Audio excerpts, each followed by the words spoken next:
C'est un grand bonheur de nous retrouver tous ici. Moi, je suis venu pour le produit, pour le bonhomme et pour la démarche. Pour le produit, on a été sélectionné parce qu'il a fait appel, vous l'avez vu, à des grandes agences. Il fallait trouver deux anciens premiers ministres qui n'avaient pas le melon. Il en a trouvé deux. On n'a pas la tête comme un melon, c'est ce que nous avons en commun. Et c'est comme ça qu'on a le droit d'être invité. La liste était longue parmi ceux qui devaient venir. Et on a été choisis, et on est très fiers d'être choisis, chacun d'un côté de la frontière de l'Indre-et-Loire, tout près de cette grande métropole multinationale et Richelieu, et à côté, ici, de l'autre métropole, la belle indienne, qui est aussi un grand pôle de développement. Nous avons donc cette relation d'amitié avec cette entreprise, et je voudrais dire à Hervé combien on apprécie qu'un député sorte de sa circonscription pour venir parler à des amis. On dit toujours que les hommes politiques vont chercher des voix. Là, il n'y en a pas. Donc c'est un geste désintéressé. Il aime plus les melons que les voix aujourd'hui. C'est quelque chose qu'il faut saluer, et c'est une de ses qualités importantes. Et puis, je dois ajouter qu'il est sans doute dans toute l'histoire de la République française le premier, voire le deuxième ministre des PME en termes de qualité. Peut-être le deuxième. Mais en tout cas, il n'est pas troisième. Peut-être le deuxième. Mais en tout cas, il est un excellent ministre, il a fait beaucoup de choses. Et donc, je suis très heureux qu'il soit parmi nous. Je salue toutes les personnalités qui sont ici présentes, venues de notre bonne terre française ou venues de plus loin, de notre sœur africaine, ou de tous ceux qui, sur le continent européen, font rayonner les produits de Val de Série. Donc, première sympathie générale. Deuxième élément très important de notre présence, je suis très heureux de saluer un vrai paysan moderne, et qui a toujours été et paysan et moderne. Très souvent, et ça me fatigue, de voir nos paysans du Poitou, ça doit être pareil à Noir, présentés avec des images archaïques, avec vraiment des cœurs énormes et pleins de nostalgie, toujours tournés vers le passé et la vieille carte postale qu'on achète le dimanche à la brocante. C'est pas ça l'agriculture, et c'est pas ça le développement agricole. Et tout petit, parce que je l'ai connu tout petit, le Robert, il a été moderne. Il a commencé d'abord à se dire que ça se passait aussi un peu avec les sous. Donc il a commencé avec le crédit agricole parce qu'il s'est dit chez M. Grémillon que sans les sous, on ne pouvait pas faire grand-chose. Donc il est quand même rentré là. Et puis il s'est développé. Il a monté un certain nombre de projets. Et on voit avec quelle réussite aujourd'hui il a porté ses projets. Il y avait un président de la République qui passe ses week-ends de temps en temps ici, qui était Giscard, qui disait, je trouve que cette phrase était très juste, il dit « L'homme moderne, c'est celui qui sait placer bien le curseur entre la tradition et l'avenir. » Et au fond, c'est ça le paysan moderne. C'est d'être fidèle à des traditions, fidèle à toute cette culture qui vient de la terre, mais en même temps d'être complètement projeté dans l'avenir, que ce soit avec les technologies ou que ce soit dans ce monde sans frontières qui nous est aujourd'hui proposé et qui montre combien qu'on peut être à la belle indienne, enraciné dans le Val de Série, mais qu'on regarde l'Afrique, qu'on regarde le Maroc, qu'on regarde l'Europe, qu'on regarde partout. Ce n'est pas parce qu'on est local qu'on a la vue basse. Et c'est ça ce qui est fatigant chez la critique de tout ce qu'on peut faire, souvent de la province, et quelquefois même dans notre haute sphère, mon cher Hervé, y compris quelques-uns de nos amis qui ont tendance aujourd'hui à considérer que c'est l'île de France la panacée de tout. Mais non, c'est pas parce qu'on est local, ce n'est pas parce qu'on est dans le territoire, c'est pas parce qu'on vit dans le milieu rural qu'on a la vue basse et la vue courte.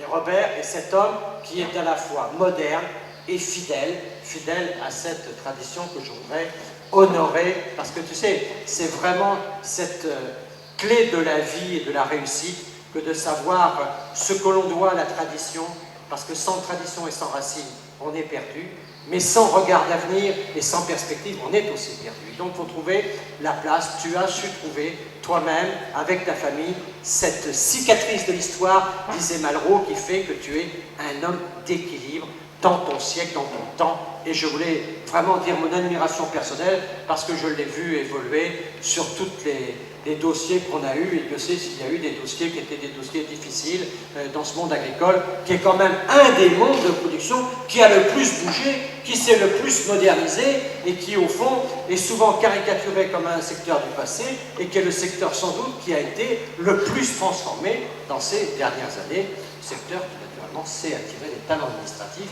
qui ne sont pas étrangers à ces évolutions. C'est un élément très important. Non, il faut récompenser, vous avez vu ce discours qu'on avait.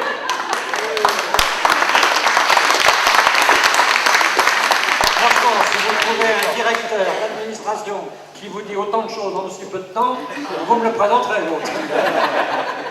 Alors, ça c'est le point clé, la personne franchement. Je terminerai là-dessus. Et la troisième chose que je vais vous dire, c'est la démarche qui est bâtie ici, qui est une démarche d'intelligence et de pragmatisme, tout comme tradition et modernité.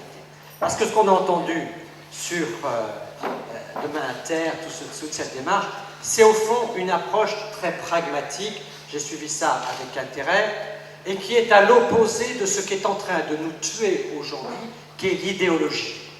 C'est-à-dire la pensée toute faite. C'est-à-dire le petit livre rouge, le petit livre bleu, maintenant c'est le petit livre vert. Alors on dit c'est la pensée bio, il faut être bio, et on vend du bio sans savoir ce qu'est le bio, et un jour on est malade parce qu'il y a des concombres qui sont bio, etc. On va vers un système, c'est tout ça. On fait de l'idéologie avec des mots qui résumeraient les choses. En fait, le bio c'est très important, mais le bio ce sont des démarches, et dans des démarches qui sont très structurées et pour lesquelles il y a un certain nombre de sujets qui sont très importants, et vous avez vu que dans les sujets dont on parlait tout à l'heure, il y avait les sujets de l'amont sur la qualité, vous avez les sujets de l'aval sur le social, et vous avez toutes les étapes qui font qu'on ait une vision globale, et à chaque fois il faut de l'humain. C'est pour ça qu'on a vu le mot humanisme tout à l'heure. À chaque fois il faut de l'humain, parce qu'à chaque fois il faut de jugement, parce qu'à chaque fois pour savoir où on place exactement le curseur, c'est le jugement humain. La démarche est globale, mais à chaque fois c'est l'intelligence humaine qui va respecter un certain nombre d'engagements. Et je trouve que c'est comme ça qu'il faut faire. Il est clair qu'il y a des menaces, on en parlait tout à l'heure à propos d'Israël, il est clair qu'il y a des menaces terribles sur notre planète. Mais naturellement, quand il y a des menaces, il y a un certain nombre de gens qui font des menaces des fonds de commerce. Vous savez, tout le monde n'est pas malheureux des catastrophes. Il y a des gens qui tirent profit des catastrophes. Mais il y a des gens responsables qui, eux, cherchent à anticiper et à construire un avenir durable qui n'est pas un catastrophisme généralisé, qui ne vit pas sur la peur, qui ne vit pas sur la crainte. Nous, on disait avec Hervé tout à l'heure, tout ce qu'on n'aime pas quelquefois dans le discours politique, y compris dans le discours national, c'est toujours faire peur. Alors qu'il faut faire confiance, il faut dire que toutes les générations ont eu des difficultés, et si l'humanité est humanité, c'est parce que les générations nouvelles trouvent des solutions à des problèmes que les générations précédentes n'ont pas réussi à résoudre. Donc il y a un progrès, il faut avoir confiance dans la nature humaine, il faut avoir confiance dans les entrepreneurs, il faut avoir confiance dans l'intelligence humaine pour régler un certain nombre de problèmes qu'on n'a pas su régler auparavant. Mais naturellement, à condition d'avoir une vision, à condition de savoir anticiper et à condition d'avoir ces engagements de pragmatisme, tels qu'on les a vus tout à l'heure, qui vous obligent quand même tous les jours à faire attention parce que vous avez quand même le contrôleur qui est là pour bien vérifier que vous êtes dans le cadre de la démarche. Et donc ça, c'est un pragmatisme qui n'est pas idéologique, qui est un pragmatisme quotidien et qui est au fond la clé des démarches aujourd'hui, notamment pour le développement durable. Le développement durable n'est pas la propriété de tel ou tel groupe, le développement durable n'est pas un fonds de commerce, le développement durable, ça concerne chaque citoyen, c'est un problème à la fois politique et personnel, et ça demande avant tout des gens responsables qui construisent des démarches responsables. J'ai beaucoup apprécié ce que j'ai entendu de la démarche dans laquelle le Val de Serigny est aujourd'hui partie prenante avec nous. Voilà ce que je voulais vous dire d'un superbe beau produit, le melon, qui porte en lui la qualité et la simplicité. Un bonhomme entrepreneur qui fait le respect de tous ceux qui l'ont vu évoluer, et une démarche qui me paraît être une démarche moderne de développement durable.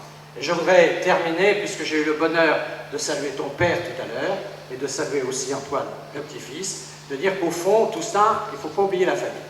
Parce qu'une réussite comme ça, même si, madame la vice-présidente, il y a les associés, mais il est très important de mesurer aussi que dans ces réussites-là, le sillon familial, il est quand même très important. Et que l'économie n'est pas simplement toujours financière, elle est aussi entrepreneuriale et fondée sur des familles qui savent s'engager et des générations qui savent être fidèles à un certain nombre de lignes d'histoire. Et donc je termine pour vous, Monsieur Franchino-Père, comme pour toi, Antoine, avec un proverbe chinois: quand on boit de l'eau, il ne faut jamais oublier celui qui a creusé le puits. Merci à tous.